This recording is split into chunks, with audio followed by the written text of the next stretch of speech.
মধ্যরাতে হঠাৎ চোখ খুলে গেলে আল্লাহ তাআলার দুইটি নাম পড়ুন, তারপরে ফলাফল দেখবেন আপনি নিজে অবাক হয়ে যাবেন। মধ্যরাত, এই রাতটা হচ্ছে রাতের শেষ অংশে যদি আপনার চোখ খুলে যায় তাহলে মনে করবেন আল্লাহ তাআলা আপনাকে সফলতার দ্বার প্রান্তে পৌঁছে দেওয়ার জন্য আপনার চোখটাকে খুলে দিয়েছেন। কিন্তু দুঃখজনক হলেও সত্য, আমরা অনেকেই রাতের বেলা হঠাৎ করে চোখ খুলে গেলে অথবা ঘুম ভেঙে গেলে কিন্তু আমরা আল্লাহকে স্মরণ করি না। এই সময়টা হচ্ছে সবচেয়ে গুরুত্বপূর্ণ সময়।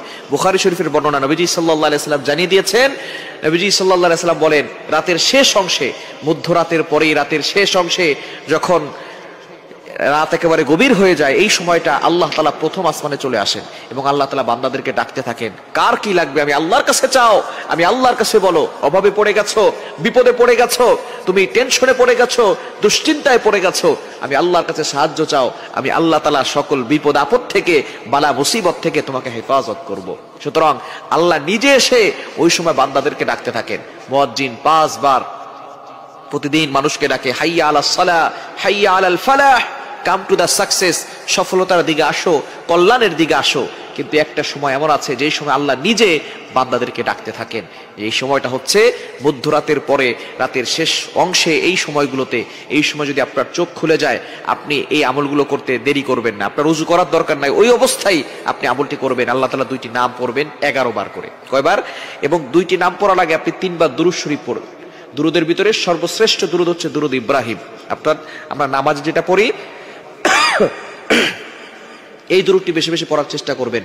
আল্লাহুম্মা সাল্লি আলা মুহাম্মদ ওয়া আলা আলি মুহাম্মদ কামা সাল্লাইতা আলা ইব্রাহিম ওয়া আলা আলি ইব্রাহিম ইন্নাকা হামিদুম মাজিদ।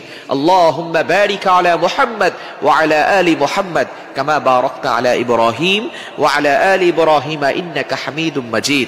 এটা আপনি 3 বার পড়বেন। আর যদি এটা একটু বেশি কষ্ট হয়ে যায় তাহলে সাল্লাল্লাহু আলাইহি ওয়াসাল্লাম, সাল্লাল্লাহু আলাইহি ওয়াসাল্লাম, সাল্লাল্লাহু আলাইহি ওয়াসাল্লাম, এটা 3 বার পড়বেন। এরপর আল্লাহ তাআলা দুইটি গুণবাচক নাম পড়বেন, আল ওয়াহ্হাবু, এটা পড়বেন 11 বার, আর হচ্ছে ইয়া ফাত্তাহু, এটা পড়বেন 11 বার। এই দুইটি নাম পড়ে আপনি আল্লাহর কাছে দোয়া করবেন, দেখবেন আল্লাহ তাআলা আপনার সকল চাওয়া পাওয়াগুলো কবুল করবেন, আপনার নেক আশাগুলো আল্লাহ তাআলা কবুল করবেন। আল্লাহ তাআলা নিজে বলে দিয়েছেন 9 নম্বর পারা 13 নম্বর পৃষ্ঠার 4 নম্বর লাইন, সূরা আরাফের 180 নম্বর আয়াতে আল্লাহ বলছেন, ওয়ালিল্লাহিল আসমাউল হুসনা ফাদউহু বিহা, তোমরা আল্লাহর গুণবাচক নাম পড়ে দোয়া করো, আল্লাহ তাআলা তোমাদের দোয়াগুলো অ্যাকসেপ্ট করবেন, তোমাদের সকল নেক আশাগুলো পূরণ করবেন। সুতরাং আমরা আল্লাহর কাছে চাইতে জানি না। আমরা এই রাতের শেষ অংশে, মধ্যরাতের পরে যদি হঠাৎ করে আপনার চোখ খুলে যায়, আপনি আল্লাহর কাছে দোয়া করবেন, দেখবেন আল্লাহ তাআলা আপনার সকল চাওয়া পাওয়া গুলো কবুল করবেন, বিপদ থেকে আল্লাহ হেফাজত করবেন। আল্লাহ তাআলা যদি কাউকে দেন তাহলে তার আর কোনো টেনশন থাকে না। দুনিয়ার রাজা বাদশাহ যদি আপনাকে বলে যে আমি তোমার সাথে আছি, বাংলাদেশের প্রেসিডেন্ট যদি বলে আমি আপনার সাথে আছি, তাহলে আপনার কোনো টেনশন থাকবে না। আমেরিকার প্রেসিডেন্ট যদি বলে আমি তোমার সাথে আছি, আপনার কোনো টেনশন থাকবে না।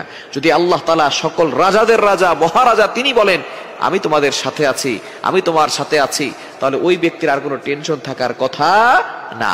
সুতরাং আল্লাহ হচ্ছেন সকল রাজাদের রাজা, মহারাজা। ওই আল্লাহর সাথে সম্পর্ক তৈরি করতে পারলে আল্লাহ তাআলা সবকিছুর ব্যবস্থা করে দিবেন। এজন্য রাতের বেলা, মধ্যরাতে যদি আপনার চোখ খুলে যায়, আপনি অবশ্যই 3 বার দুরূদ শরীফ পড়বেন। এরপরে আল্লাহ তাআলার দুইটি গুণবাচক নাম আল ওয়াহ্হাবু, ইয়া ফাত্তাহু, এগুলো 11 বার করে পড়ে আল্লাহর কাছে দোয়া করবেন। আল্লাহ তাআলা সবকিছুর ব্যবস্থা করে দিবেন।